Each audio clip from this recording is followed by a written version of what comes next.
Bom, eu posso fazer então a introdução do Wellington. Bom dia a todas e a todos. É muito prazer que nós estamos aqui hoje na nossa reunião do Comitê Gestor da Rede Pesquisa em Atenção Primária, no dia 25 de agosto de 2023, recebendo aqui o Wellington Carvalho, que coordena no Ministério da Saúde, na Secretaria de Atenção Primária à Saúde, o novo programa Mais Médicos. A palavra está com você, Wellington. Muito obrigado, doutora Lígia. Bom dia a todas e todos. É um prazer estar de volta, né? Acho que eu tive um semestre tão intenso aqui no Ministério da Saúde. Eu estava até falando com Doralice, que acho que a gente não conseguiu participar de nenhuma reunião aqui na rede, porque foi um semestre realmente de retomada, né, para todos nós. Ela com o Brasil Sorridente, eu com mais médicos, enfim, e o Ministério todo, né? Aí, aí eu agradeço muito a doutora Lígia, que fez o convite para eu falar um pouquinho aqui dessa retomada do Mais Médicos com vocês. Eu vi que está todo mundo com o tempo aí apertado, então, eu vou fazer uma apresentação, vou tentar ser o mais breve possível, né, trazer alguns dados para vocês, que acho que eu tenho também muita ânsia, muita vontade de trocar com vocês alguns desafios, algumas dificuldades que nós temos enfrentado aqui e ouvir a opinião de vocês sobre a implementação do programa, enfim. Eu vou compartilhar aqui minha tela. Deixa eu ver se eu consigo. Todo mundo vendo, né? Tá ótimo. Tá bom. Então, bom, falar sobre o Mais Médicos, né? Lembrando, né, sempre que ele é um programa de provimento para atenção primária à saúde, para a estratégia de saúde da família. Eu ocultei aqui os slides de contextualização, que acho que nesse grupo eles não faziam muito sentido, né? Vou falar, trazer um pouco o que foi pensado do Mais Médicos, a retomada, os dados, para a gente poder discutir. Só colocando aqui, esse é o cenário, né? Lembrando que a retomada de um programa começou em 2013, né? Onde a gente estava enfrentando aí uma escassez de profissionais médicos, né? Tinha uma média no país de 1,8 médicos por 1.000 habitantes, e agora em 2022 a gente tem 2,6 médicos por 1.000 habitantes, né? Então, o cenário é bem diferente. Porém, a gente ainda tem as iniquidades, né, nas regiões, que são acentuadas aí, principalmente pela abertura aí desorganizada dos cursos de graduação em medicina. Então, a gente tem essa razão de 1,45 médicos. Então, temos a razão de 1,45 médicos por 1.000 habitantes na região norte e 3,39 na região sudeste, né? São os dados da última demografia médica. Então, a gente ainda tem um cenário de iniquidade aí bem importante. E temos essa situação, né? Eu acho que o principal componente que foi atacado aí na Lei do Mais Médicos, no pós-golpe aí, no governo Bolsonaro, foi a, a residência, né? Acho que a maioria aqui lembra que na Lei do Mais Médicos, né, de 2013, ela previa a universalização das vagas de residência médica de acesso direto até 2019. E isso foi revogado, né, quando o Congresso aprovou a Lei do Médicos pelo Brasil, e hoje nós temos esse cenário, né, cerca de 25 mil egressos de graduação e 13.300 vagas em residência médica, né? Então, a gente continua com... E aqui eu nem estou focando na residência de medicina de família e comunidade, que teve um grande esforço de abertura de novas residências lá entre 2014 e 2015. A gente subiu bastante o número, né, de vagas de residência nessa especialidade que é tão importante para a gente, mas isso não teve mais estímulo, né? Muitos cursos acabaram fechando, não efetivamente entrando em funcionamento com turmas, por falta de estímulo, né, da gestão, principalmente da gestão federal. Mas eu vou focar a minha apresentação mais no componente de provimento, né, que a gente chamava lá atrás de provimento emergencial, porque é a área em que eu estou aqui no Ministério da Saúde, né? Lembrando que é um programa interministerial que tem, né, vários eixos, o eixo da abertura de novos cursos de medicina e da residência médica, ele fica mais com o Ministério da Educação e com a CEGEDS, né? Então tem a coordenação de residência médica e a coordenação de integração ensino-serviço comunidade continuam na CEGEDS. E aqui na SAPS, né, onde eu estou, fica a coordenação geral de provimento profissional. Embora a gente converse o tempo inteiro, meu foco de atuação é o provimento emergencial. E esse é um gráfico mostrando como é que veio o provimento aí de profissionais médicos garantido, né, pelo governo federal desde 2013 até 2023, mostrando que em 2023 a gente tem o pior cenário desde o início, né, do programa Mais Médicos. Isso já está somando aqui os médicos pelo Brasil e mais médicos, né? A gente chega na gestão com esse cenário do provimento do governo federal. Opa, desculpa. Então, a gente tinha 13 mil, em torno de 13.700 médicos, né, em programas de provimento, sendo 8 mil no programa Mais Médicos e pouco mais de 5 mil no programa Médicos pelo Brasil, em 3.700 municípios e em 34 distritos sanitários indígenas. Isso é muito aquém do auge do Mais Médicos, né, que foi 18.240 em mais de 4 mil municípios, e a gente viu que o Mais Médicos ele seguiu mesmo no governo Bolsonaro, né? A última gestão ela emitiu mais de 5 mil RMS, né, o registro do Ministério da Saúde para a atuação dos profissionais intercambistas, porque mesmo eles viram que eles não conseguiam atrair médicos para as regiões mais difíceis através do programa que foi criado na última gestão, que foi o Médicos pelo Brasil. Então, a gente identificou uma deficiência na velocidade, né, para as novas entradas de médicos em vagas ativas, devido ao alto grau de desligamento dos médicos do projeto, vazios assistenciais importantes, a gente viu que as vagas mais difíceis estavam desocupadas, e uma falta de articulação nas iniciativas de formação e assistência, como era preconizado pela lei do Mais Médicos. Então, esse governo fez a opção, né, de retomar o Mais Médicos e instituir a Estratégia Nacional de Formação de Especialistas para a Saúde. Essa foi a medida provisória enviada em março, que teve a conversão em lei em 14 de julho de 2023, né? Então, os objetivos principais, né? Diminuir a carência de profissionais de atenção primária à saúde nas regiões prioritárias para o SUS, fortalecer a prestação de serviços na atenção primária à saúde, aperfeiçoar médicos para atuação nas políticas públicas de saúde do país e ampliar a oferta de especialização profissional nas áreas estratégicas para o SUS. A gente optou por aperfeiçoar mais médicos e transformar ele numa estratégia, né, de formação de especialistas. Então, vou começar aqui falando o que não mudou, para depois falar o que mudou, né? Então, no provimento emergencial, seguem os chamamentos, né, conforme perfis, né, são os mesmos desde 2013.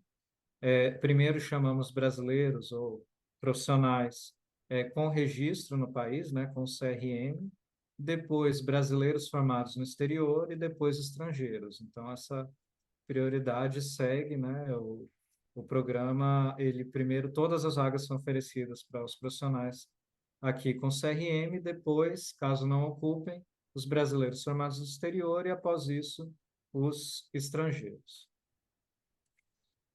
Segue o modelo, né, de um programa de formação ensino-serviço, onde os profissionais eles têm uma carga horária assistencial, né, numa equipe da Estratégia Saúde da Família, e eles são supervisionados. Essa supervisão, ela segue sendo de gestão do Ministério da Educação, em parceria com instituições públicas de ensino, né? Então, tem um modelo onde tem a instituição supervisora, um tutor, os supervisores que fazem a supervisão direta dos médicos do programa, independentemente do perfil, né? Então, eles têm uma identificação, acompanhamento longitudinal, o suporte do município, né? O processo da supervisão. Isso tudo acontece dentro de uma supervisão do programa Mais Médicos, né? A gente, na gestão anterior, com a pandemia, essa a supervisão ficou 100% à distância, aí mesmo depois, né, com a retomada, o MEC não retornou com a supervisão presencial, e essa foi uma das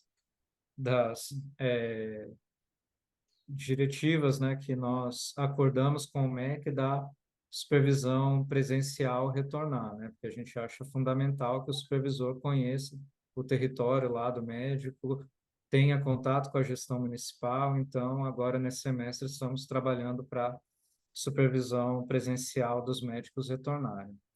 A gente já retornou com a supervisão em loco no GES, que a gente chama, que é o Grupo Especial de Supervisão, que são aqueles supervisores que vão para a região da Amazônia Legal, para os distritos sanitários indígenas da região norte, onde tem um trabalho de logística imenso, né, para eles chegarem. A gente envolve até o Ministério da Defesa, né, para o apoio para esses supervisores realizarem o acompanhamento dos profissionais do Mais Médicos em área.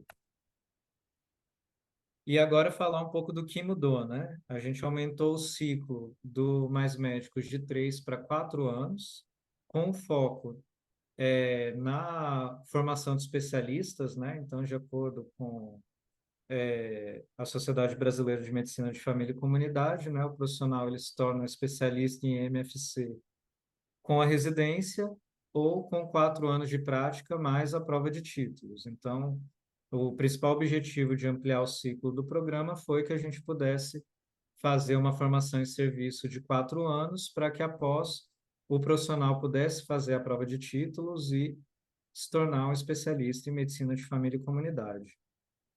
A gente prorrogou, né, os prazos para os médicos que já estavam em atuação. Então, todo mundo que está participando ou já participou do Mais Médicos pode participar dessa nova formação. E ampliamos alguns benefícios, né, de licença maternidade e paternidade, e criamos alguns bônus de fixação. A gente identificou também a questão da permanência, né, do profissional durante todo o ciclo do projeto. A gente viu que era um dos pontos que a gente precisava atuar, porque a gente tinha, em média, os profissionais brasileiros ficando próximo a 2 anos, num programa que tinha um ciclo de 3 anos, né? Então, também foi um foco criar alguns incentivos financeiros de fixação para esses profissionais que variam de 20% até 80% do valor total da bolsa que eles recebem no período de 4 anos, né? Isso pode significar valores que variam aí de 60 mil até 475 mil reais para os profissionais que fiquem 4 anos no projeto e cumpram o ciclo. E aqui é um quadro comparativo, né, de como era o programa antes e como ele ficou. Acho que o ponto principal é que a gente reformulou a especialização, né, a oferta educacional. A gente está falando agora de uma trilha formativa no programa Mais Médicos, né, onde o médico entra com uma especialização focada em medicina de família e comunidade, não é mais uma especialização em saúde da família, né? Antes a gente fazia uma especialização que era mais focada em gestão, na estratégia de saúde da família, que era uma especialização para qualquer profissional de saúde, e agora a gente desenhou uma especialização que é focada para o médico que atua na estratégia de saúde da família. Então, ela tem um componente clínico importante, né, nessa especialização, tem carga horária síncrona, com tutores acadêmicos, né, que vão poder apoiar, fazer consulta compartilhada, enfim, algumas estratégias que foram pensadas nessa especialização para apoiar a atuação do profissional, né, e a sua formação para que ele esteja apto aí ao final do ciclo do programa, poder se tornar um especialista, né, titulado. Essa especialização dura 2 anos e após esse período a gente vai fazer algumas outras ofertas, né, que podem ser até um mestrado profissional. A gente já está em diálogo com algumas redes, Renasce, Unasus, acho que tem até algumas pessoas aqui que já participaram de reunião com as CEGEDs e as SAPs, né, sobre essa trilha formativa. Depois, na discussão, eu posso falar um pouco mais disso. Mas a ideia é que a gente ofereça opções para esse profissional, né, áreas que ele tenha maior interesse, enfim, focado na qualificação dele, na atuação para atenção primária. Aqui são as instituições participantes da Rede Unasus, né, e que oferecem essa especialização.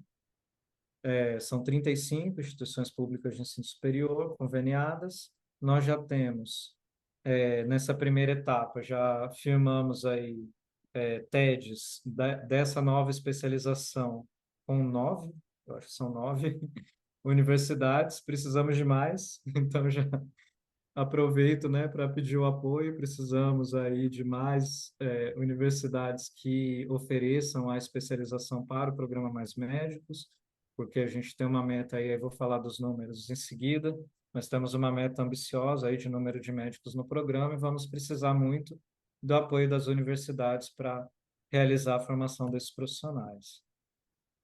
E aí, falando um pouco dessa retomada e dos números, né? A gente, como eu disse, teve um primeiro semestre bem intenso, desde janeiro, né? Desde 2 de janeiro, trabalhando aqui no Mais Médicos, formulação da medida provisória, portaria interministerial, decreto, edital, enfim, todo o arcabouço aí legal e normativo necessário para a retomada do programa.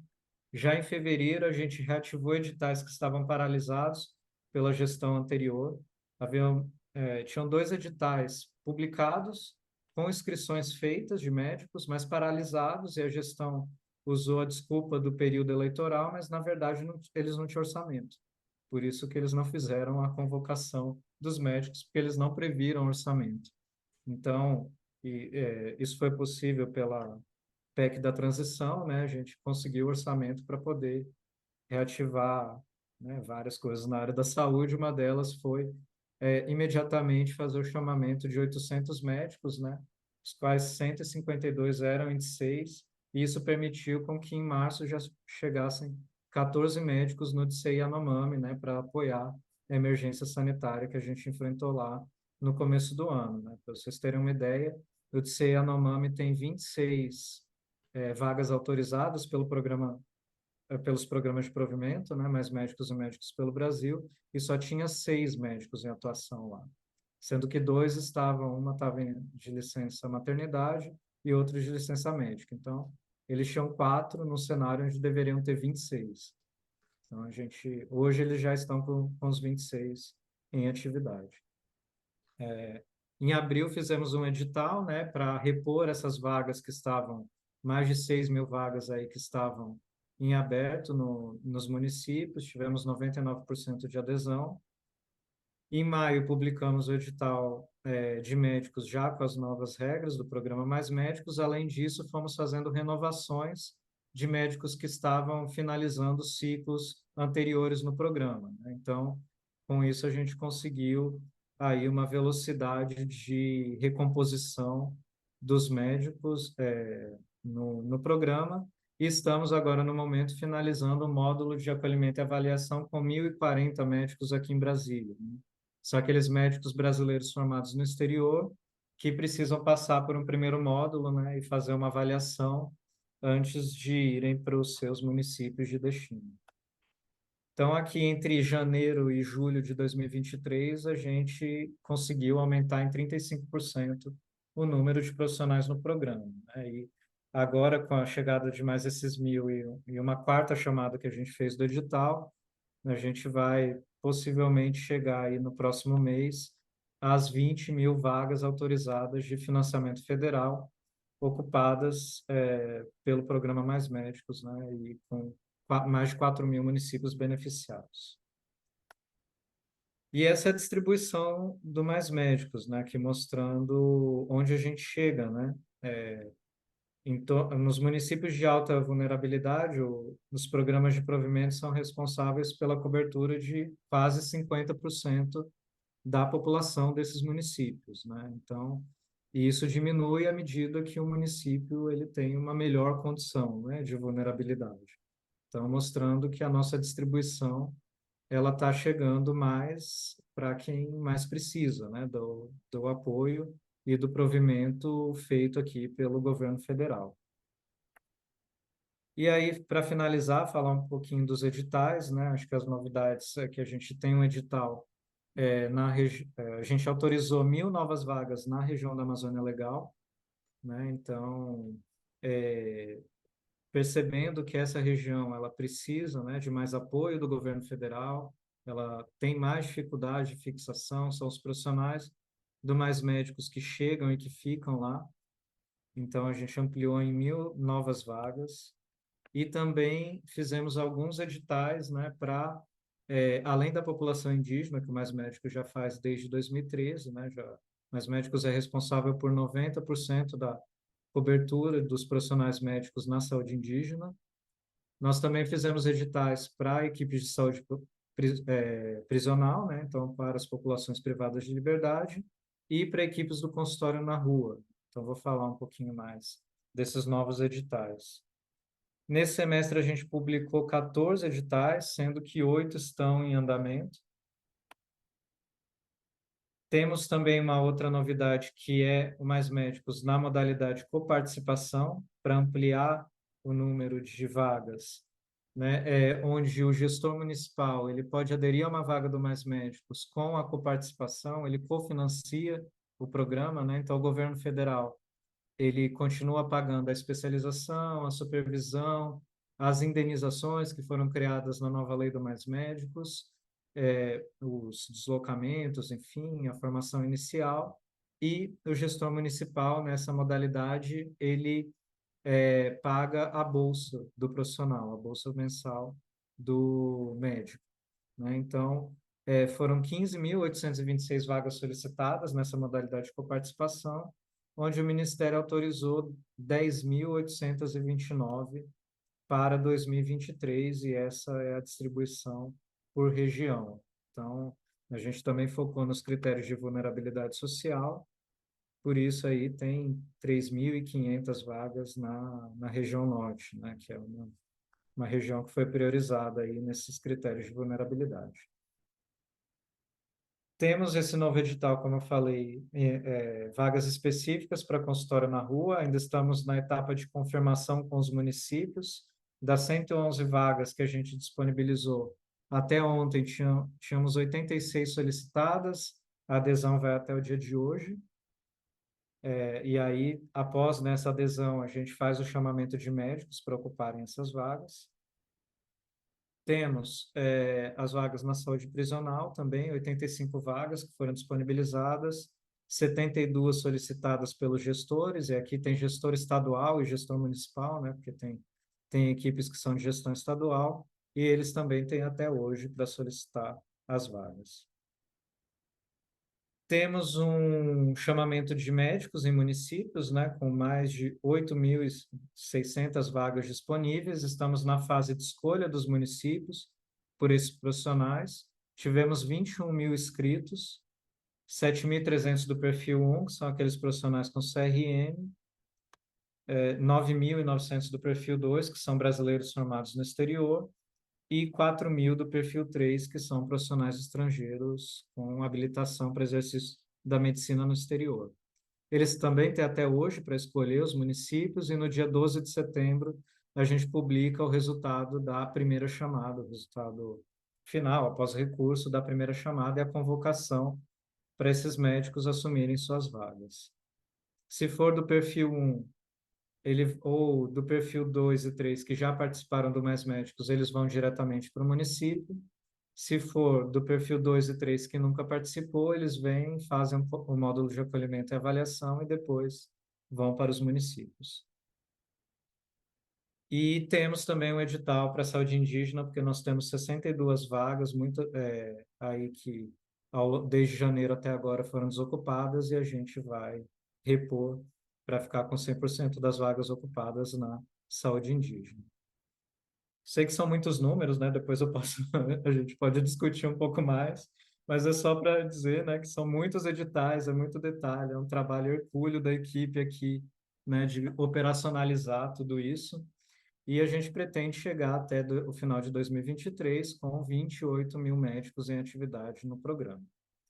E aí, para finalizar aqui com vocês, eu trago alguns desafios, né? Esse slide aqui eu fiz ontem à noite, eu acho que eu tinha tomado muito café, e eu coloquei algumas inquietações que eu tava aí do dia, mas é que eu acho que esse grupo é um grupo onde a gente pode trocar e pode conversar para realmente pensar nesses desafios e como a gente qualifica o programa, né? Acho que questões que nos incomodam aqui na gestão. Acho que a nova trilha formativa, né, que é garantir a formação adequada para o futuro especialista em medicina de família e comunidade, né? A gente está com esse desafio junto com as instituições formadoras e aí trazendo um relato que eu tive de um profissional em uma agenda que eu fui em Santa Catarina. Ele está na residência, né, em medicina de família e comunidade, e ele foi do Mais Médicos por 3 anos, entre 2019 e 2022. E ele falou que só quando ele chegou na residência, hoje ele é um R2 de MFC, que ele entendeu que o Mais Médicos não fez diferença do ponto de vista profissional para ele, que ele não aprendeu nada atuando no Mais Médicos, que ele estava reproduzindo o que ele aprendeu na graduação, né, fazendo ali um papel de um generalista, sem o trabalho com os princípios da atenção primária, e que ele só foi aprender quando ele chegou na residência. Então, se a gente está oferecendo isso como opção de formação, essa formação realmente tem que chegar enquanto o médico está no programa, né? E aí acho que é o desafio tanto da supervisão quanto da especialização que a gente vai ofertar para esses médicos, né? Eu não quero que eles sejam só força de trabalho, eu quero realmente que eles estejam em um programa de formação, ensino, serviço. E como a gente garante que isso aconteça em cada unidade básica de saúde que esses médicos estão atuando. E também um ponto que está ocupando as nossas agendas aqui é uma possível competição dessas novas vagas do Mais Médicos com a residência, né? A gente continua acreditando na residência como padrão ouro da formação, né? E que estímulos e que mecanismos a gente precisa incluir na residência para que os médicos também optem pela residência e não vão ocupar vagas do Mais Médicos, né? Porque eles ganham mais, enfim, a gente está com essa agenda aqui que precisa ser feita, que a gente não quer fazer uma atividade, uma competição desleal com a residência. Tem o tema da transição do programa Médicos pelo Brasil, né? Eu acho que é um tema que está pendente. A gente teve uma agenda intensa de retomada do Mais Médicos, mas agora a gente precisa se dedicar ao que fazer com os 5 mil profissionais que estão vinculados ao programa Médicos pelo Brasil. E aí eu não tenho respostas, né? Só perguntas. Então, mas acho que é um ponto que a gente pode discutir também.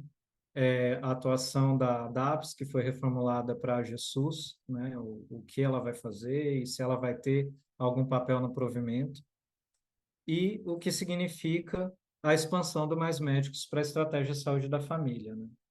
Chegando a 28 mil profissionais, a gente vai ter um número. Claro que a gente vai ter alguma expansão aí em relação a 52 mil equipes de saúde da família que existem hoje, mas a gente vai ter um número considerável de profissionais médicos ocupando equipes da estratégia de saúde da família, né? O que que isso significa, né, para a gente e qual o cenário daqui quando esse primeiro ciclo acabar, né? Se tudo der certo e esses profissionais ou a maioria deles, seja metade, se tornarem especialistas em medicina de família e comunidade, né? Como o SUS vai absorver essa força de trabalho? Acho que é uma questão que a gente precisa pensar agora. E era isso, eu peço desculpa se eu me alonguei, mas era muita coisa, muito dado. Mas eu queria ter tempo para trocar com vocês também e Acho que para mim vai ser o mais importante agora, o que vocês vão dizer em relação a todas essas informações que eu meio que joguei aqui em cima de vocês. Obrigado. Muito Muito bom. obrigado, Wellington. Não se alongou, não. Realmente foram informações muito importantes para a gente entender o programa. Eu inicio, evidentemente, dando parabéns a todo esse trabalho, né? E muito admirada, muito positivamente admirada com a adesão tanto dos médicos brasileiros, né? Que você mostrou também que há um aumento expressivo da disponibilidade de médicos atualmente no país, como da adesão das secretarias municipais de saúde para essa nova modalidade da coparticipação, que realmente me parece que fará com que essas metas, né, dos 20 mil, 25 mil médicos sejam realmente alcançadas, né?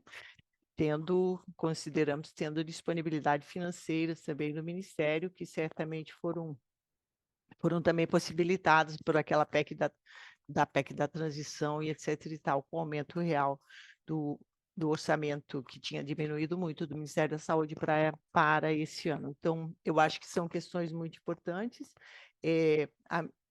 Eu vou abrir aqui para as pessoas fazerem perguntas e depois responde, mas já vou fazer. Eu tenho uma pergunta. Quantos médicos estão atuando agora, né?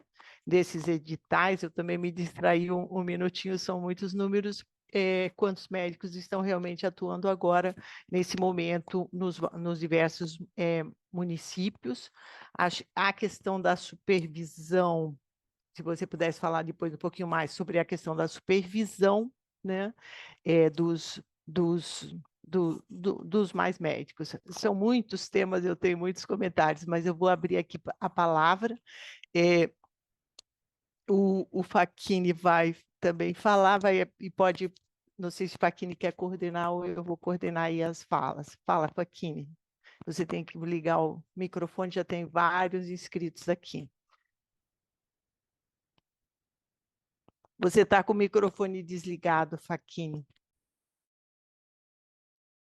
Obrigado, obrigado. Não, eu estava dizendo que você deveria coordenar, e eu só queria parabenizar o Wellington pela apresentação, realmente, né, é um privilégio para a gente contar com um colega nosso, né, da rede de pesquisa de atenção primária numa posição estratégica dessa e que possa, né, contribuir efetivamente para termos, né, equipes completas em todas, né, em toda a estratégia de saúde da família, em toda a atenção primária no nosso país, né? E o nosso rumo é a universalização da saúde da família, assim esperamos, né? Então, nesse sentido, queria ouvir um pouco do Wellington sobre as perspectivas dessa, né, expansão, composição, como ele mencionou. Acho que a Lígia, né, me incluo na pergunta da Lígia, ou seja, nesse momento preciso, agora em agosto, quantos profissionais já temos, né, atuando nessas equipes, e eu queria fazer um comentário.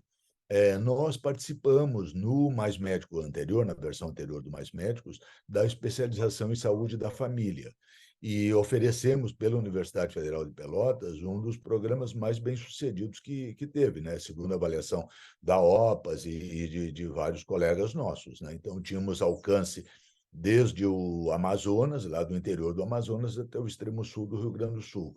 A nossa especialização, ela, além de compor todo um conjunto de conhecimentos a respeito da saúde da família, ela propunha a realização de um diagnóstico situacional, a realização de uma intervenção e a sua avaliação, ao final, com a implantação dessas mudanças na qualificação da atenção da saúde da família. Os profissionais eles sabiam muito a respeito de tudo aquilo que estavam em curso, né?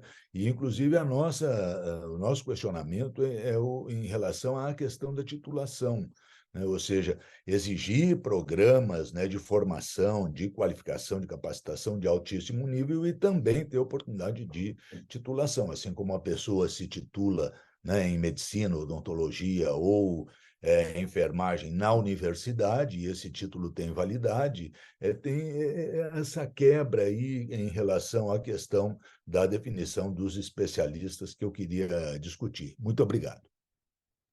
Bom, são muitos temas. Eu vou passar a palavra aqui numa sequência. Acho que um comentário que eu queria fazer fundamental para começar aqui, eu penso que essa questão da nova formação desses médicos, em que tenha componentes clínicos para melhorar a qualidade do cuidado prestado, eu acho assim que é uma novidade muito bem-vinda e fundamental. Aqui, eu tenho a inscrição, eu não sei, vocês não vão se incomodar se eu errar um pouquinho a sequência das falas. Então, primeiro foi o Geraldo, depois a Elaine, depois a Rosana, depois a Sônia Scholle, depois o Fúvio, depois o Carlos Leonardo, depois a Magda. Todos vão poder falar. Então, vamos começar com o Geraldo. Bom, primeiro, está escutando, Lívia? Sim. Ah, tá. Primeiro, parabenizar o Wellington pela apresentação. Eu sou tutor do Mais Médicos pela Federal de São João del Rei, porque a UFMG não quis entrar na época, que teve aquela briga com o CFM, aquela coisa toda. Então, eu acompanho o programa já há muitos anos, né? Uma década praticamente. E eu sempre vejo e estudo e ouço sobre a questão, mas o Wellington conseguiu, na apresentação dele, trazer de uma forma didática tudo que já está sendo feito. É como se a gente estivesse num submarino sem ar e a gente subiu para a superfície, viu, Wellington? Então, parabéns pelo trabalho. Uma dúvida que eu tinha muito era a questão de agregar a residência de medicina de família e comunidade no Mais Médicos. E isso sempre eu não entendia isso direito, mas agora a proposta nova ela retira essa questão da residência, né? E vai para o curso de especialização, que no meu entendimento era o que tinha muito mais sentido, né? Então depois eu queria que você só confirmar se é isso mesmo que eu entendi, tá? Por favor, quando você for falar depois das questões levantadas. Então, novamente, parabenizar e dizer que nós estamos num caminho que nos traz muito alívio, tá? Muito obrigado. Elaine. Obrigada, Wellington, pela sua apresentação, muitas informações, muitos pontos, né? Eu queria comentar rapidamente sobre isso que é um desafio também que você apontou, sobre a trilha formativa. Eu faço parte da rede Prof. Saúde, né? Que a gente ofertamos mestrado profissional, né, em saúde da família. Até então, né, já estamos na 4ª turma, até então, com 200 vagas em todo o Brasil, e agora, em negociação, né, com a CEGETS, lá, com o pessoal, vamos ampliar para 500 vagas em todo o Brasil, sendo que metade disso só para o programa Mais Médicos, né, e as outras vagas, então, para as demais profissões. Olhando os números, né, Wellington, assim, o que me deixa assim, como não há um recurso para as universidades públicas, né, não há um recurso novo para a gente poder ampliar de forma importante essa oferta, a gente acaba ampliando de forma muito contida, né? Por exemplo, aqui em Pelotas a gente tinha 10 vagas, nós vamos oferecer no máximo 20. Nós não vamos nem, talvez nem cheguemos a 20 vagas, sendo que a gente teria capacidade de, com recursos, né? Eu sei que isso não é uma coisa especificamente assim, do programa, mas como o programa está com esse desafio, né, com essa proposta de ampliar, eu fico pensando que porque as universidades públicas elas estão um pouco sucateadas, a gente está com recursos, com equipamentos e tudo antigo, né? E o nosso temor é que daqui a pouco a iniciativa privada assuma, tá certo? Essa formação né, que a gente gostaria de assumir, quer dizer, será que vai recurso público para a iniciativa privada, para a formação desses profissionais?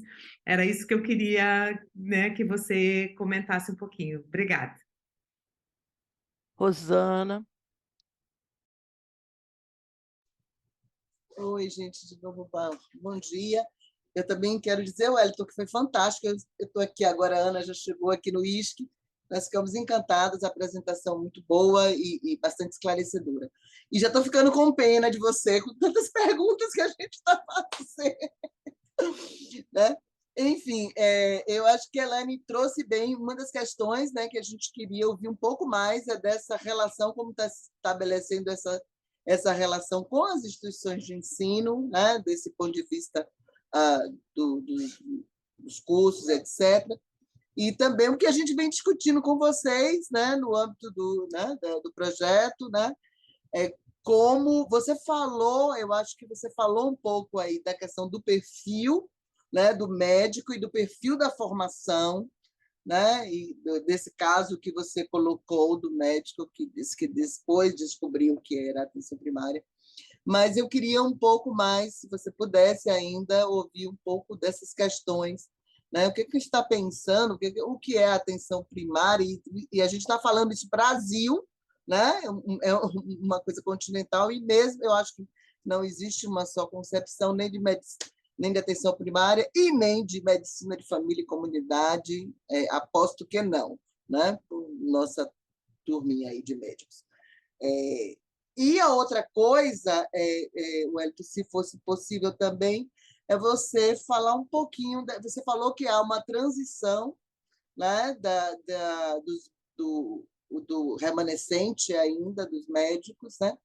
E essa transição como se dá, né? Porque esse médico ele vai passando, esse médico que queira continuar, ele vai passando para o novo programa ou, enfim, ele fica até o fim. E como é um pouquinho só mais para entender essa transição que você falou, né, dos médicos que hoje estão na AGSUS. Né? Sônia Scioli. Bom dia. Eu achei maravilhosa a apresentação, porque ela conseguiu realmente fazer uma síntese brilhante, né? Estou me repetindo, mas agradecer. Eu fiquei com uma querendo lhe ouvir mais, como é que vocês estão pensando esse diálogo com as residências, né? Eu sei que você trouxe como um desafio, né, na perspectiva de que são coisas diferentes, né? Eu sou da Associação Brasileira de Enfermagem, então eu não estou trabalhando com a residência de medicina de família e comunidade, pena que a Inês não está aqui, Inês Padula, mas eu acho que esse diálogo é fundamental, né? Então, esse que eu queria... Como é que vocês estão pensando esse diálogo para que esse residente bem formado não fique fora, né, da possibilidade de inclusão nesse programa? Uma outra coisa que tem a ver com o fato de estar falando, olhando para a equipe, né? Olhando para o diálogo, para o trabalho em equipe, para a perspectiva interprofissional, que é fundamental na estratégia e na atenção primária, e aí nós estamos aqui com gente de várias formações, né? E eu falo pela enfermagem.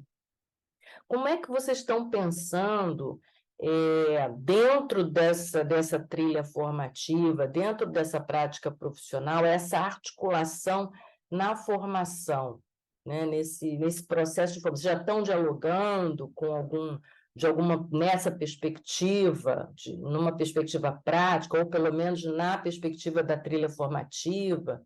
Tem essa preocupação? É isso. E obrigada e excelente trabalho e aí para frente. Fulvio. Oi, pessoal, bom dia. Bom dia, Wellington. Excelente apresentação mesmo, deixa eu ver se eu posso para cá aqui. Muito boa mesmo, muito esclarecedora, muito bem organizada. Meus parabéns. O que eu tenho eu tenho pergunta, mais que comentário. Eu não pensando, bom, também comentário. Às vezes eu não sei se não está sendo visto um problema que talvez não exista. Quando tu fala ali, ao final tu falasse que estão vendo como é que resolvem a competição desleal ainda com as outras residências. Eu não entendo por que desleal e não chega nem a ver como competição mesmo. E tanto no provimento de médico são áreas prioritárias, né? E na formação são justamente as áreas que vão ter um acompanhamento, uma supervisão mais regulada, né, maior, finalmente, né, de modo geral. Então, e eu não vejo, então, como problema. O que pode acontecer é de todo mundo interessado em participar também no Mais Médicos, aumenta a competitividade na seleção, eu acho. Então, e às vezes, na ideia de tentar resolver esse problema, pode, sei lá, criar atritos com outras áreas e tal, que não precisaria, não vejo muito isso, assim, para deixar e para os colegas também pensarem, né?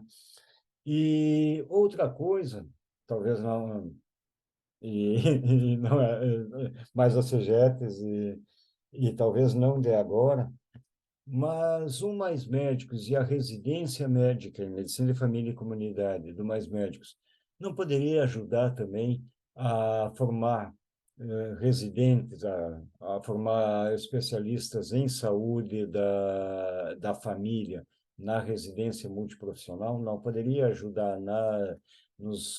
nas negociações com o MEC e com prefeitos a oferecer residência para os outros membros da equipe e dos NASF? É isso.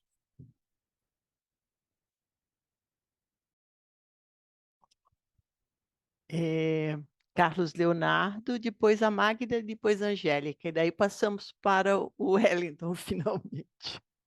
O bom assim também, Wellington, você não é obrigado a responder tudo, você só faz a síntese daquilo que você acha mais, e mais apropriado para responder. Também não são todas, são comentários, né? Vamos lá, então.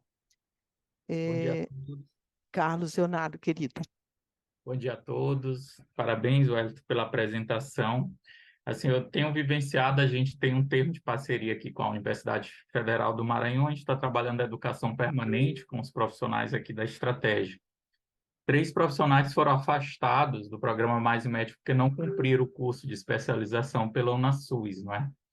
E aí eu fui ver os depoimentos, muitos falam também, assim, a gente está em um momento que essa formação via remota, ela universaliza, ela alcança, mas ao mesmo tempo ela fica muito solta. Eu fui escutar, eles dizem que tem uma dificuldade de um acompanhamento clínico, de uma discussão de casa. Então, como balizar, não é, esta questão? Quando eu me formei, eu fui aluno do Polo de Formação em Saúde da Família, aqui no Maranhão, que era uma especialização. A gente assistiu uma semana de aula sobre processo de trabalho, tinha aulas clínicas, era para os municípios com os piores IDHs do Brasil, e o Maranhão tinha o maior número de municípios, e onde o médicos e enfermeiros para esses municípios. Eu acho que poderia rever essa experiência também, da questão do PITS, dos polos de formação. Aqui a gente tem uma estrutura muito boa da UNASUS, na Federal do Maranhão, mas como equilibrar essa formação remota, encontros presenciais mais clínicos, discutindo o processo de trabalho. E também em relação ao mestrado, que é uma grande preocupação. Assim, eu fui ver alguns produtos do mestrado, o perfil é acadêmico. Assim, você não vê, muitos professores usam pesquisas acadêmicas, não são produtos tecnológicos que vão impactar no processo de trabalho. Então, assim, eu acho que tem uma dificuldade de compreensão até dos próprios professores. Muito não tem nem perfil, nunca trabalhou na área, não pesquisa na área. Então, assim, de que forma? Porque o mestrado, eu vejo um mestrado voltado para o mais médico, é um mestrado profissional, que vai impactar no processo de trabalho. Então, assim, não é um mestrado acadêmico. Então, isso é uma grande inquietação também. Então, eu acho que tem que rever essa questão da formação, tanto a título de especialização, para que os médicos não deixem de fazer a especialização, o horário que é sinalizado para ele dar um plantão, como muitos fazem, que eles sejam atrativos, que se interessem pela formação, senão mostra um distanciamento ainda maior, não é, da especialidade. E a questão do mestrado, que seja, de certa forma mesmo, um mestrado profissional voltado para a atenção primária, para impactar na qualidade dos serviços, né? Então, eram essas minhas inquietações. Magda, depois Angélica.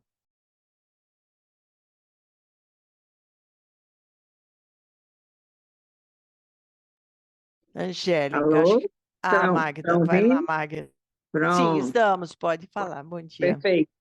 Então Arthur, eu cheguei um pouco no final na apresentação, não sei se você falou, mas a minha questão era principalmente sobre a supervisão, né? Hoje em dia, não sei se todo mundo sabe, a supervisão ela é feita somente online, tem que ser individual, né? Num programa específico.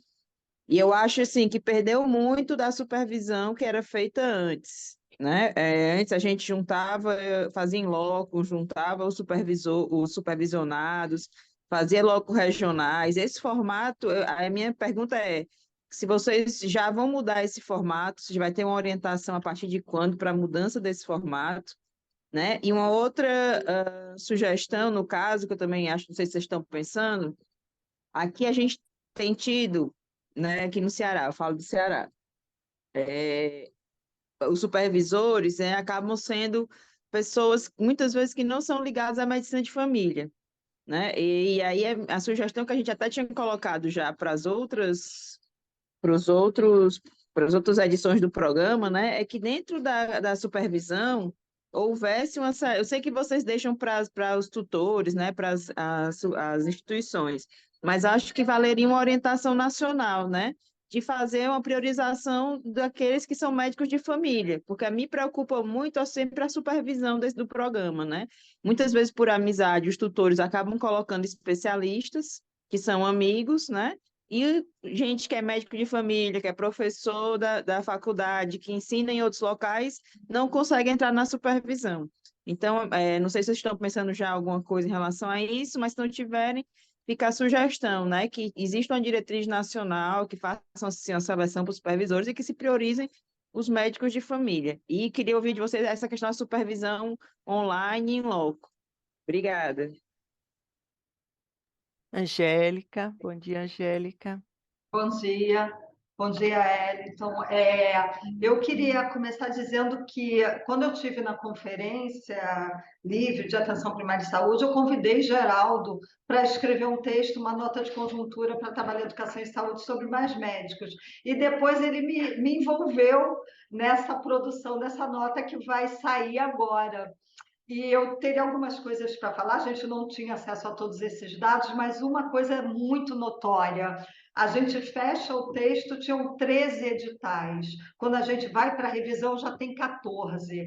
É uma dinâmica que provavelmente agora já deve estar no 15º. Então, assim, tem um empenho de gestão muito visível para fazer acontecer. Isso eu queria assim dizer que eu queria parabenizar mesmo.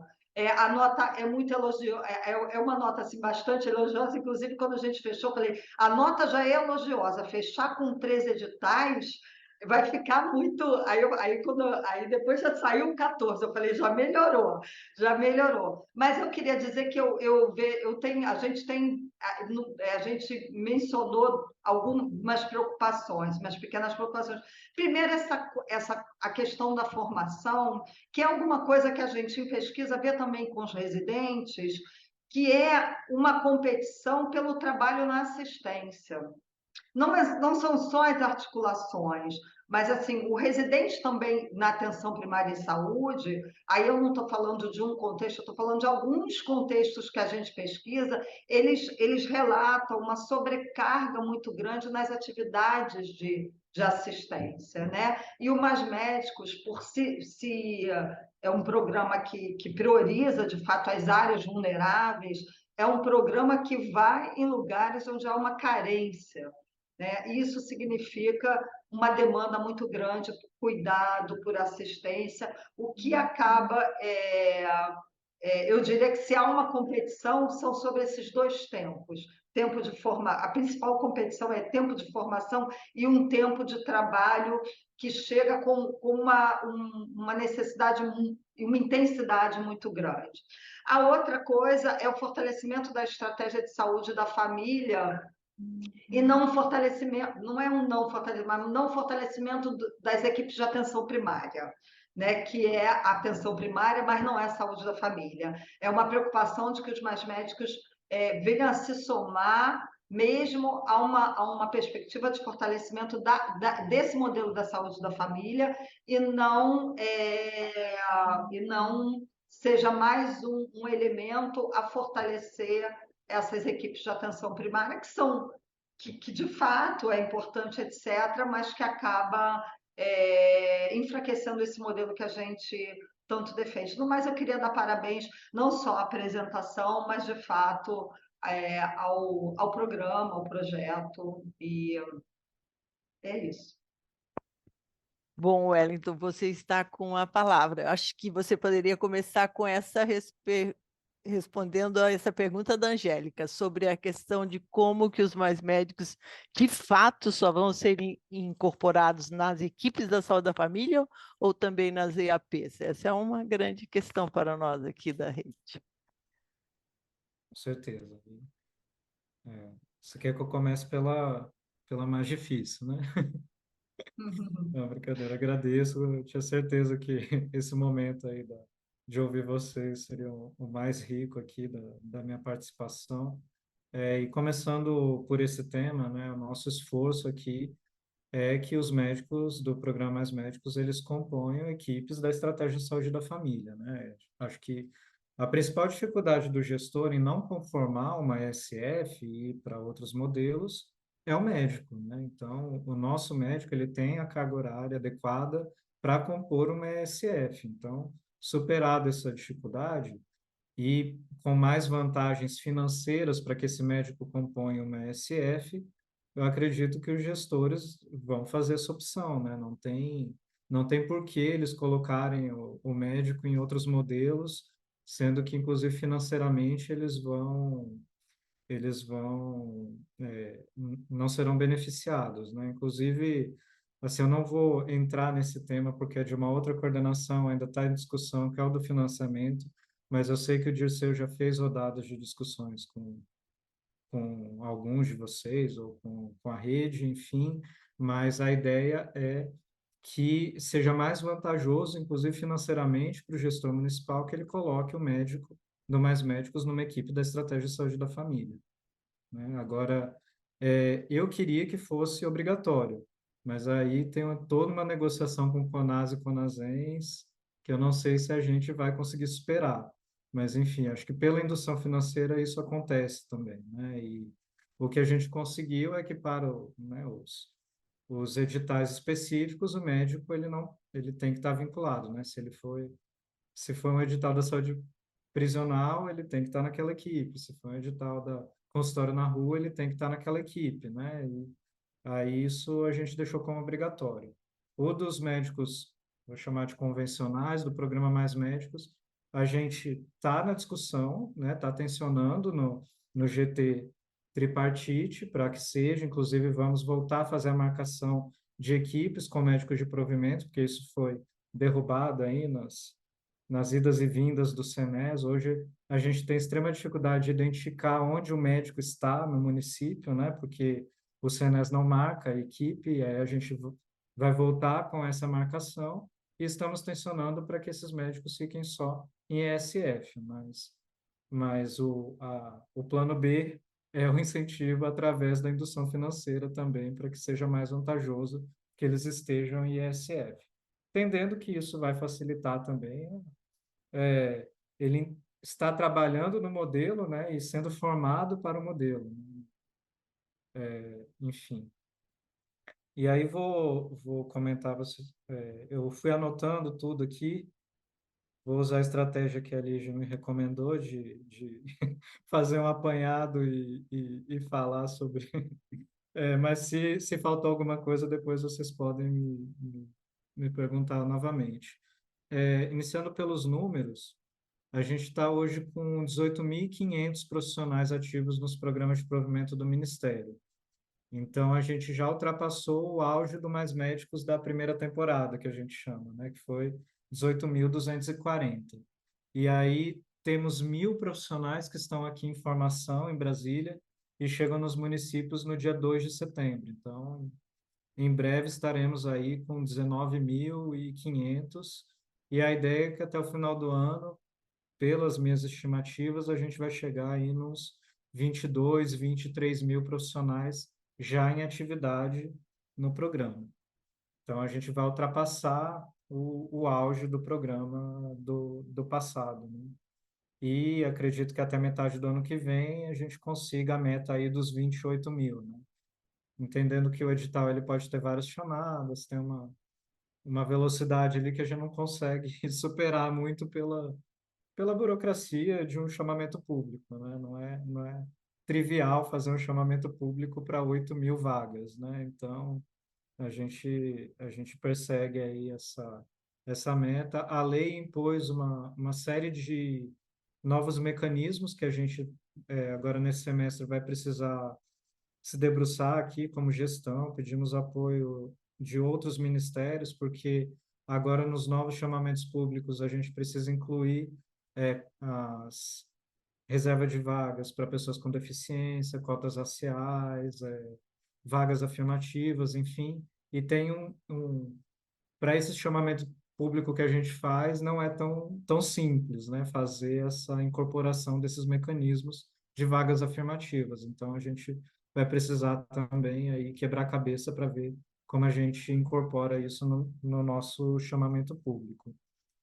E aí, passando, acho que foi falado bastante da supervisão, né? Eu vou falar alguns pontos, não vou citar tanto os nomes de quem mencionou, mas acho que a gente está em diálogo com o MEC, e aí também entendendo que, embora a gente tenha imprimido essa velocidade aqui, não foi sem muito esforço, foi a muito custo, porque as estruturas governamentais aqui, as estruturas do Ministério da Saúde, do Ministério da Educação estavam completamente deterioradas, né, quando a gente volta.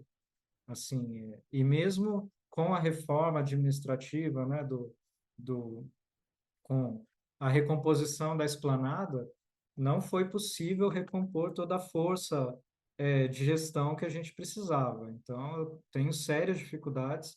Eu sou só um exemplo para vocês entenderem, eu hoje faço trabalho que no passado eram feito por 4 coordenadores, né? Então, porque o Ministério da Saúde não tem cargo suficiente para ter os 4 que tinha no passado, né? Então, hoje eu faço o papel de 4 coordenadores do antigo DEPREPS que cuidava do Mais Médicos.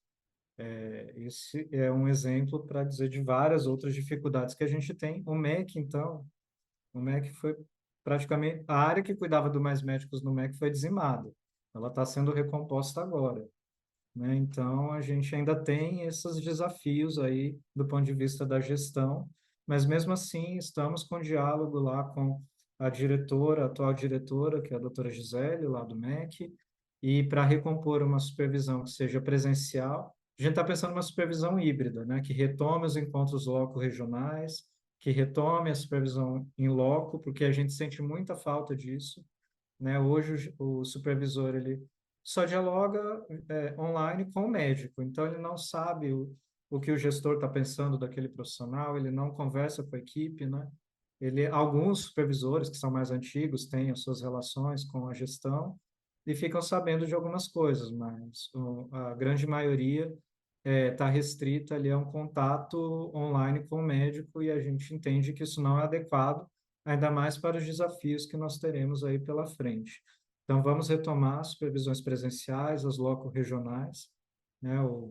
O esforço do MEC está sendo em compor o orçamento para fazer isso, né? E eles estão lá, nesse momento, debruçados sobre isso. E também, sobre os supervisores, o MEC acabou de abrir um edital para renovar as instituições supervisoras do Mais Médicos. E nós também publicamos uma resolução da Coordenação Nacional do Projeto Mais Médicos, que foi recomposta, sobre os critérios para a seleção de tutores e supervisores, né? Então, a gente tinha até pesado a mão, porque na primeira resolução estava exigindo que fosse médico de família e comunidade, e aí depois a gente falou, não dá, porque se a gente exigir isso, não vai ter supervisor suficiente. Então, depois retificamos e aí a gente coloca como critérios com maior pontuação no barema, né, para a seleção, que tenha formação em medicina de família e comunidade, ou medicina preventiva, ou algumas. Depois eu posso mandar o link da resolução para vocês, mas que todos os MFC que queiram ser supervisores, eles vão sair na frente, né, dos demais, para que a gente possa aí induzir essa supervisão mais adequada. E aí, vou falar um pouco também do perfil dos médicos que estão entrando no programa agora, porque é um desafio imenso para essa formação em serviço, para a supervisão e para a trilha formativa que a gente quer fazendo mais médicos, né? Falei para vocês, estamos com 1.000 profissionais brasileiros formados no exterior fazendo o módulo de acolhimento e avaliação. E aí eu cheguei lá e fiquei lembrando quando a gente fazia esses módulos para os cubanos, né? O perfil dos cubanos que vinham para cá e o perfil desses médicos de agora, né? São praticamente todos recém-formados, né? E aí a grande maioria é formado na Bolívia e no Paraguai, né? E aí sem juízo de valor, mas, de certa forma, já fazendo, né? A gente está preocupado, realmente, de ter uma supervisão adequada e de ter uma trilha formativa que apoie esses profissionais no território, né? Porque eles são profissionais inexperientes que vão ser colocados em locais difíceis, né?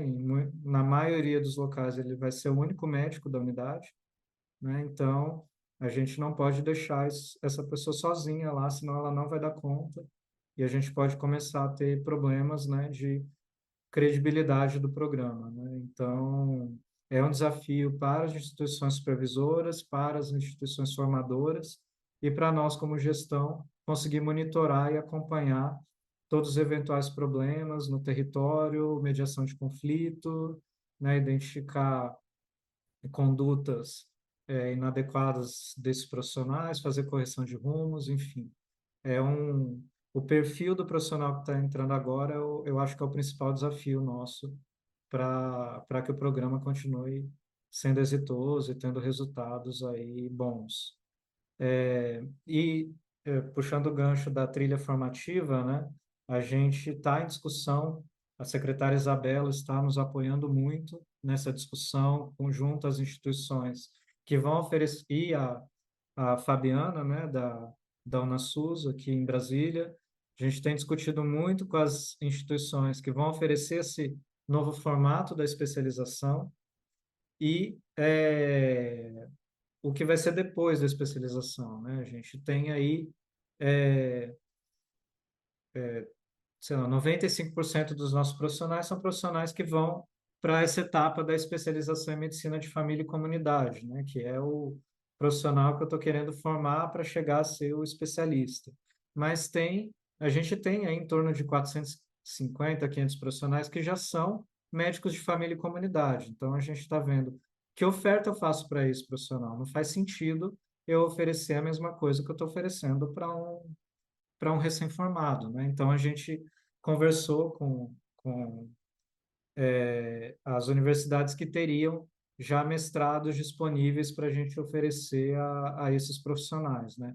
Mas aí, puxando o gancho que foi falado aqui, não pode ser um mestrado puramente acadêmico, né? Tem que ser uma formação que faça sentido para a prática dele no território, né? E aí esse é o desafio quando a gente evolui aí para esses mestrados profissionais, para eventuais outros tipos de ofertas, o que faz sentido para o profissional no território em que ele atua. Como a gente cria modelagens e chega a isso, né? Acho que esses profissionais eles têm que estar no programa de formação, eles têm que estar vinculados a algum processo formativo, senão ele não pode estar no programa. Isso é um pré-requisito da lei, né? E a gente tem situações de abandono da especialização, enfim, porque o profissional identifica que o que a gente está oferecendo não ajuda ele. Não ajuda ele na prática clínica, não ajuda ele a enfrentar os problemas do território, e ele só entende aquilo como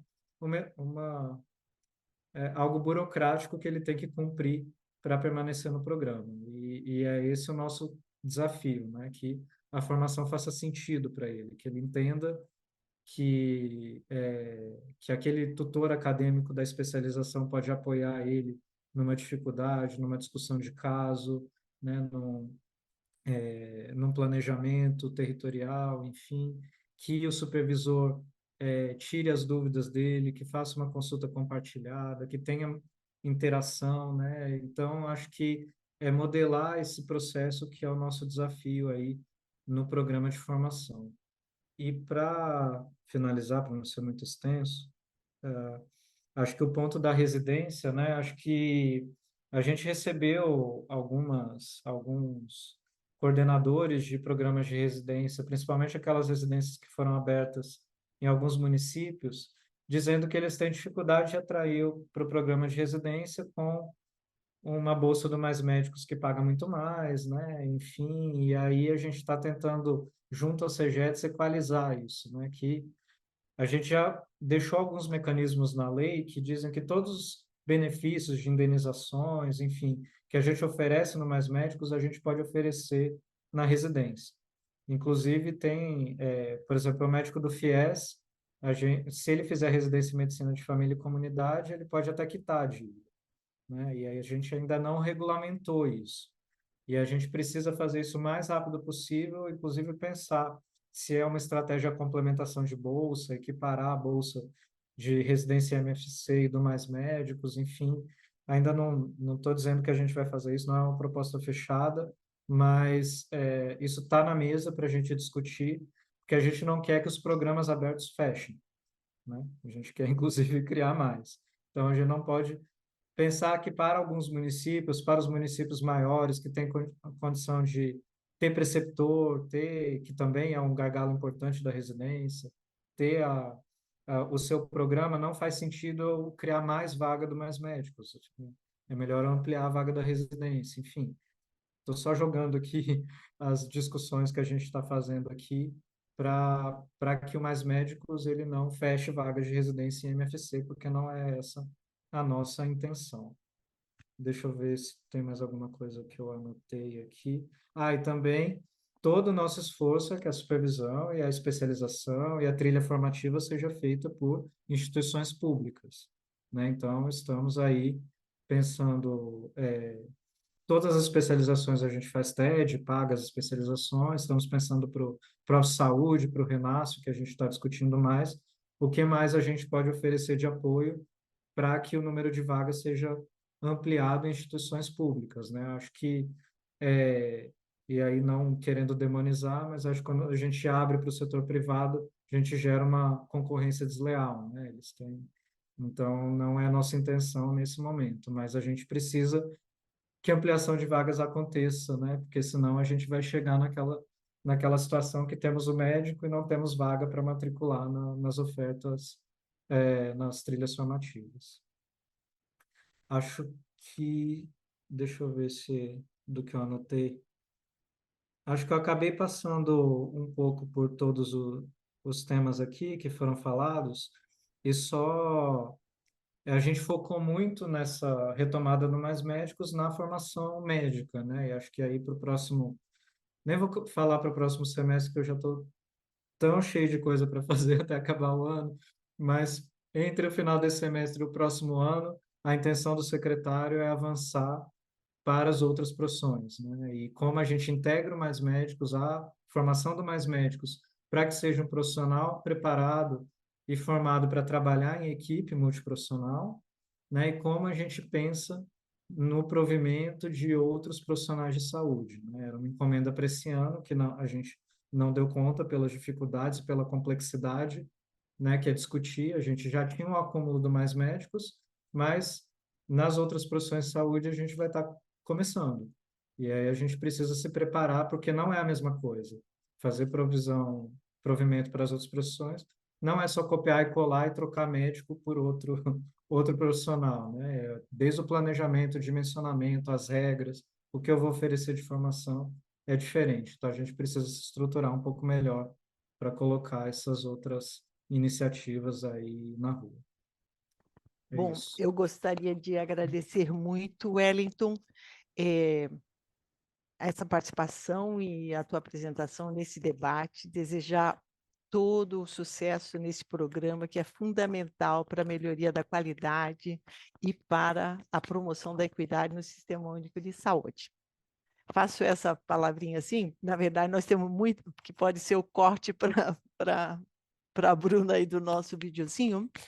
Nós temos, não sei se você pode ficar mais um pouco, porque certamente que nós temos mais alguns comentários. O Paquini está ali assim, não sei, você poderia ficar mais um pouco?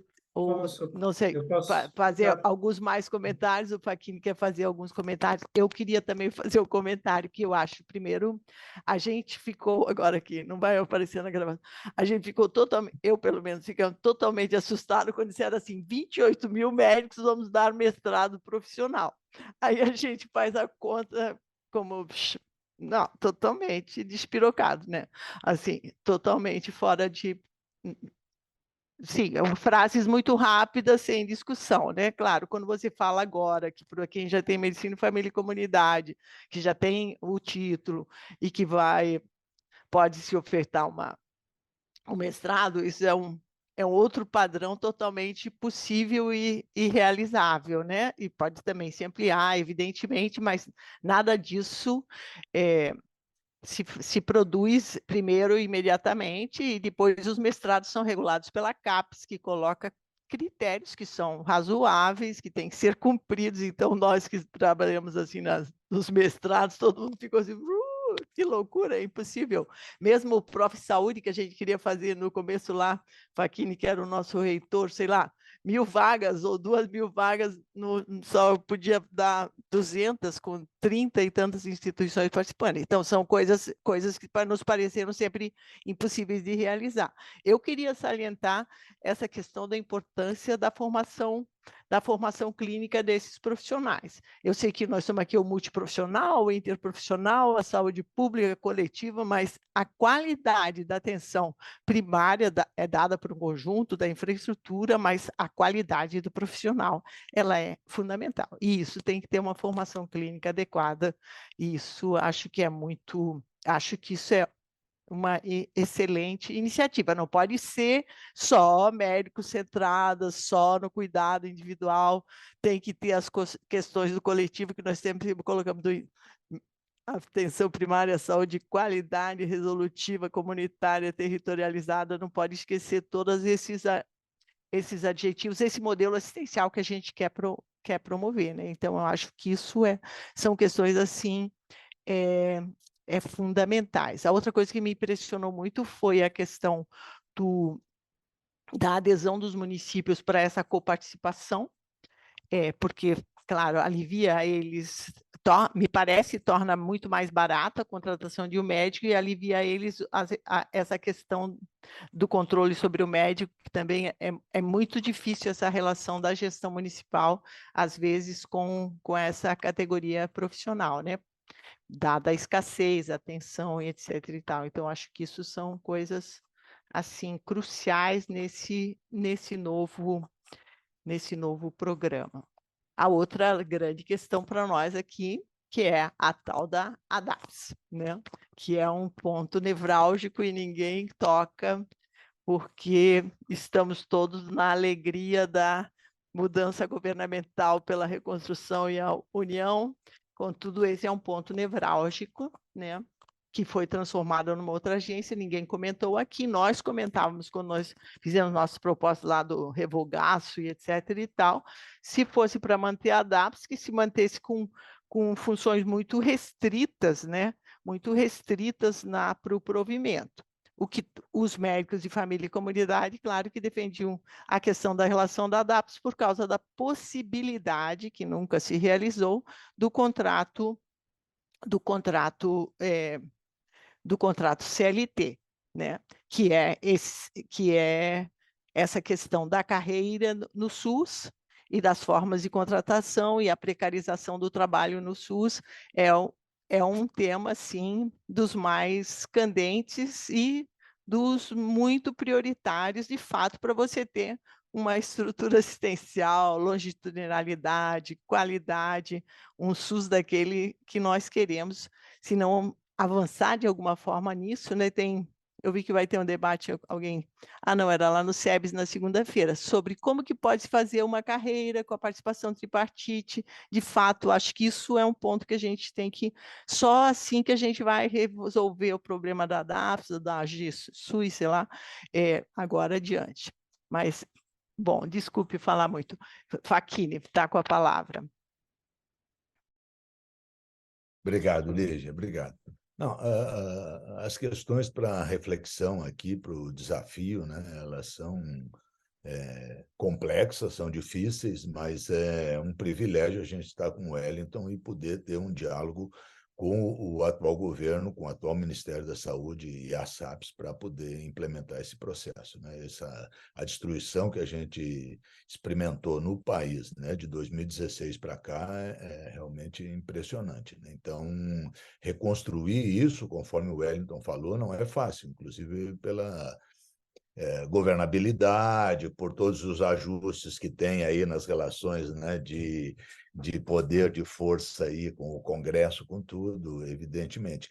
Mas eu acho que a ênfase na articulação entre a formação profissional, a educação permanente e a prática profissional nas equipes de saúde da família é uma pista de sucesso, né? A gente já experimentou isso, né? Evidentemente que é um tema difícil e tivemos, né, avanços e muitas fragilidades, muitos problemas, mas precisa avançar. E a formação dessa rede, né, Wellington, eu acho que esse é um elemento importante, né? A gente estava comentando aqui a questão da avaliação, que fizemos um trabalho em rede na época do PEMAC super bem sucedido, e a gente pensa que essas são questões que precisam ser, digamos, né, ampliadas para valorizar. Então, tem que valorizar as universidades, tem que valorizar os grupos envolvidos com isso. Evidentemente que as propostas precisam ser qualificadas, então, né, eu mencionei aqui o nosso curso, a gente tinha 3 eixos, né? Tinha 4, na verdade, mas 3 eixos mais importantes, um que era de planejamento, né, planejamento estratégico, da intervenção, né, de tudo. Outro que era a qualificação da prática clínica, então, grande ênfase na qualificação da prática clínica, e a gente queria articular isso sempre com a supervisão presencial, mas eram fragmentadas, a supervisão presencial andava para um lado, a especialização andava para o outro, e éramos os mesmos colegas que estavam. Então, precisa articular isso. E a questão do engajamento público. Nós tínhamos, tá entendendo, demandas específicas para os profissionais no seu trabalho em equipe, articular ações no território, articular ações que realmente, né, valorizassem a participação, a liderança da população em todo esse processo. Então, essa é uma questão fundamental. E o quarto eixo que eu mencionei era a avaliação. Justamente, ou seja, o profissional precisa fazer o seu trabalho e ter elementos que facilitem a avaliação daquilo que ele está fazendo o tempo todo. E o trabalho em equipe é a sabedoria para tudo isso, né? Então, eu queria muito que a gente pudesse estabelecer essa enorme malha de colaboração, de cooperação. Então, quer dizer, que a supervisão presencial se articulasse com a formação, se articulasse com a qualificação da prática clínica, com os investimentos, né? Porque lembra que a época do Mais Médicos,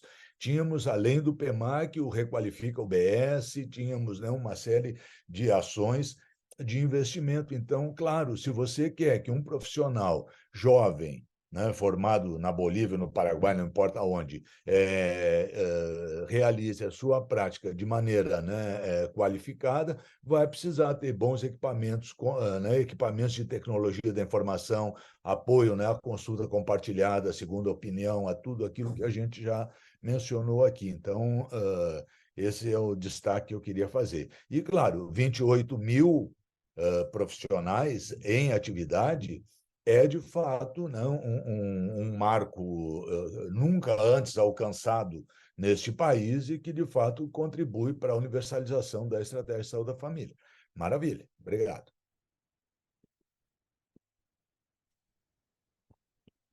Mais alguém, algum comentário? Fala, Wellington. Eu acho que é fundamental, acho que estamos alinhados aí nos enormes desafios que teremos, acho que a coisa Na comunicação, né, a coisa do mestrado profissional ficou muito evidente, mas, é claro, a gente não vai oferecer, não teremos 28 mil mestres ao final de 4 anos, né? Acho que é para quem tem perfil, para quem vai passar no processo seletivo, mas a gente quer ampliar para que as pessoas que tenham essas características possam ter a oportunidade de fazer esse mestrado, né?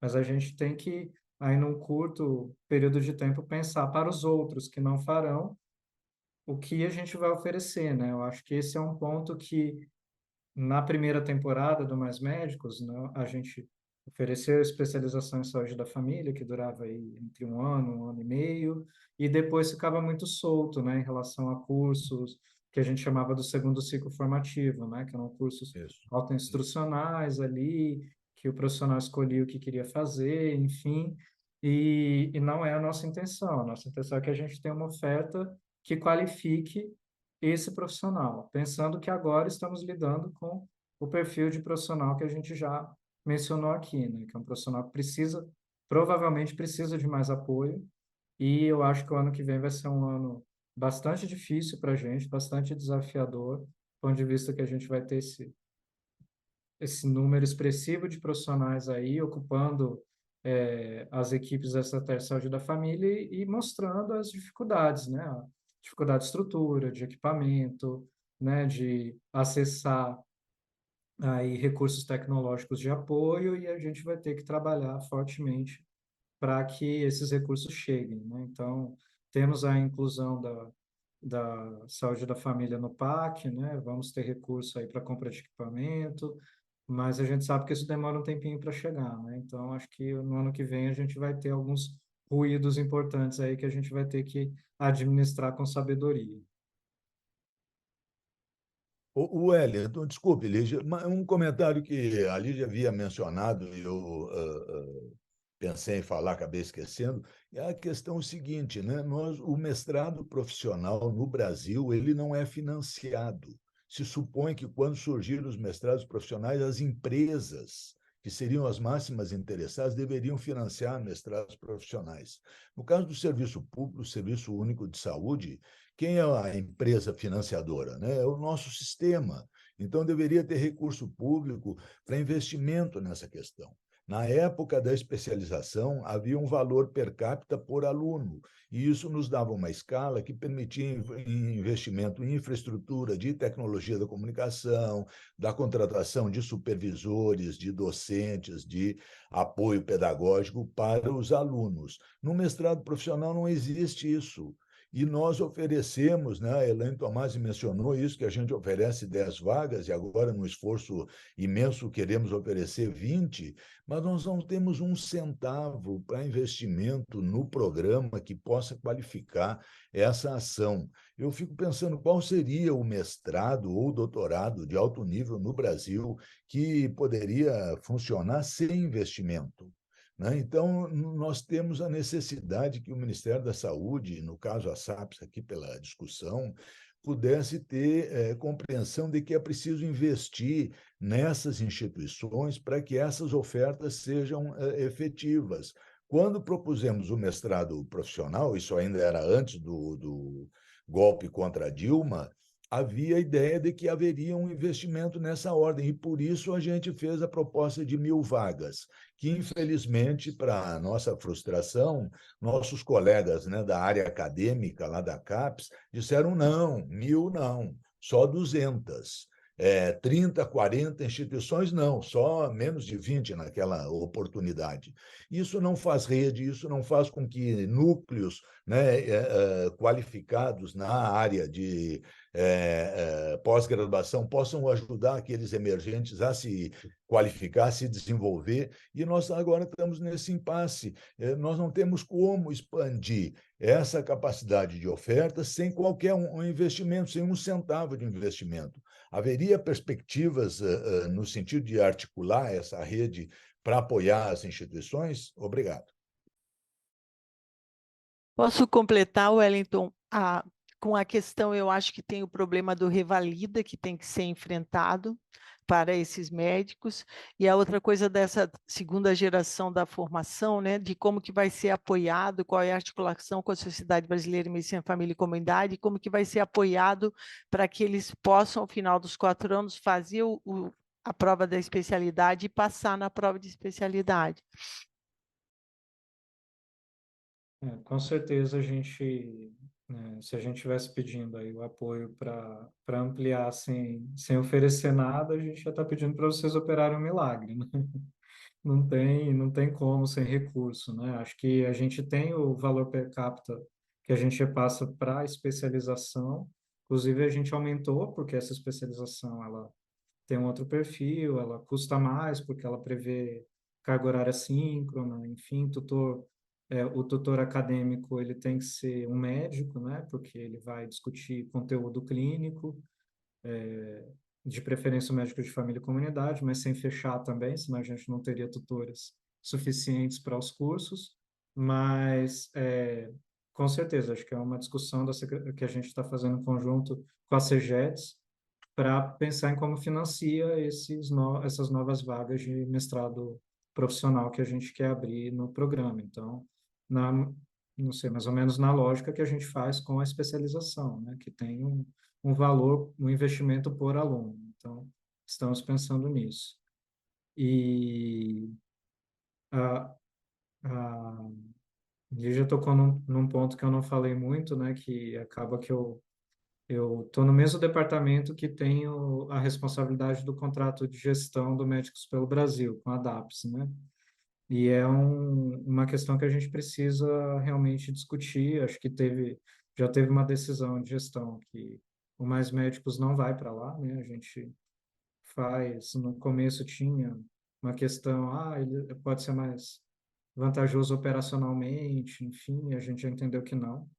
A gente consegue fazer tanto quanto eles, ou talvez melhor do que eles, né, com menos custo, a operacionalização do programa, mas a opção do governo foi reformular numa nova agência que vai cuidar de outras coisas, né, e aí essas outras coisas eu realmente não estou participando das discussões, mas eu acho que a agência é uma ferramenta que pode ser utilizada para o bem ou para o mal, né?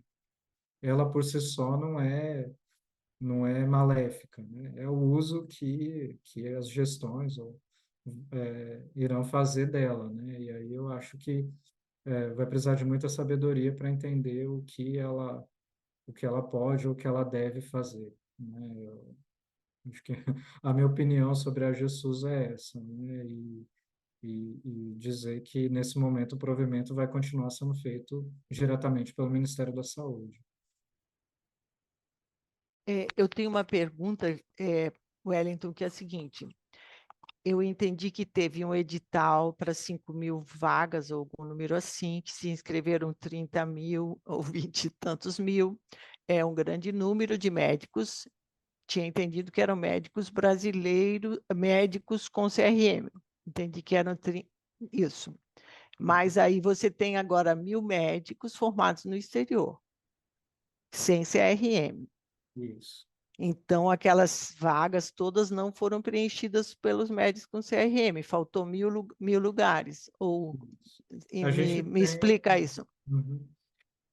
Eu vou falar dos números gerais hoje. Da composição geral dos médicos que estão no programa, estão entrando, a gente tem em torno de 65% dos profissionais com CRM, e aí 35% do perfil intercambista, né? Ou brasileiro formado no exterior, ou estrangeiro, né? Então, historicamente, desde a saída dos profissionais da cooperação, né, a gente tem mantido aí esse patamar em torno de 65% a 70% de profissionais com CRM e 30% de profissionais sem a revalidação do diploma, e eles ficam nas vagas mais difíceis, né? Eles estão bastante concentrados na região da Amazônia Legal, no Nordeste, nas regiões mais difíceis, e nos grandes centros urbanos, naqueles locais. Por exemplo, a gente tem esses médicos no Rio de Janeiro, nas comunidades. A gente tem em São Paulo, em algumas favelas também. Temos no sul do país, aí no extremo sul, naqueles municípios mais difíceis do Rio Grande do Sul, temos aí profissionais intercambistas. Então, e a gente acha que a gente sempre vai ter.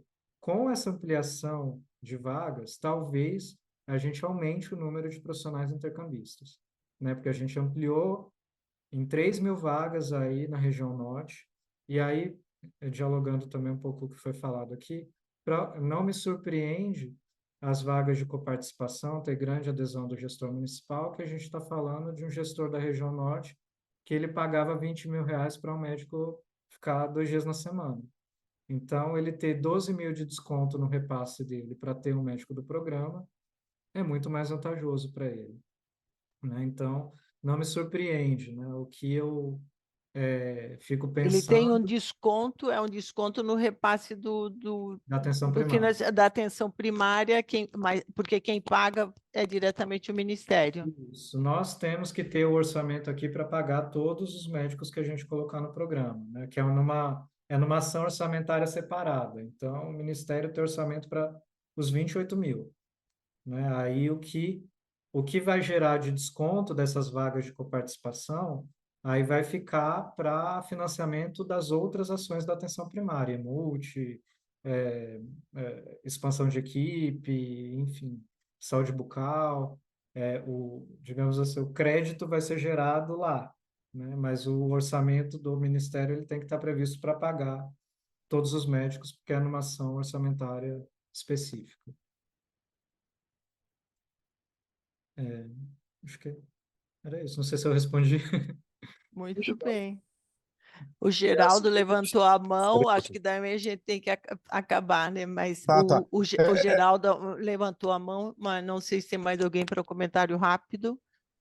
É só uma questão muito rápida, que eu fiquei muito feliz, porque tem muitos médicos cubanos muito bons que estavam no Brasil e não conseguiam voltar, né? Por causa dos editais anteriores do ano passado para trás. Agora, pelo que você falou, é só para, se eu entendi você direito, para eu poder falar para eles. Eles vão poder inscrever nos editais e terão preferência por já terem estados no Mais Médico. É isso mesmo, né? Eles conseguem já serem encaminhados para os municípios. Seria isso ou eu entendi errado? É só essa pequena dúvida. A gente tem que seguir a prioridade da lei, né? Todas as vagas a gente oferece para os médicos com CRM, depois brasileiros formados no exterior, depois os estrangeiros, que é o caso de uma boa parcela dos médicos cubanos que ficaram aqui. Então, o que acontece? mas Se ele entrar na vaga, ele pode ir direto para o município, ele não precisa fazer o curso de formação novamente, porque ele já fez. Ah, tá. Eu entendi errado, então tá. No edital em andamento aí das 5.000 vagas, a gente agora está na 4ª chamada.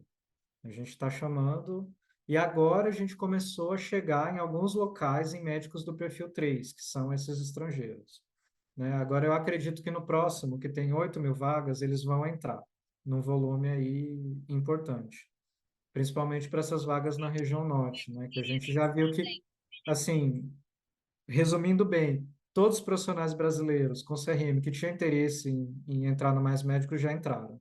Acredito que agora a gente vai ter uma entrada importante desses profissionais intercambistas. Obrigado. Muito bem.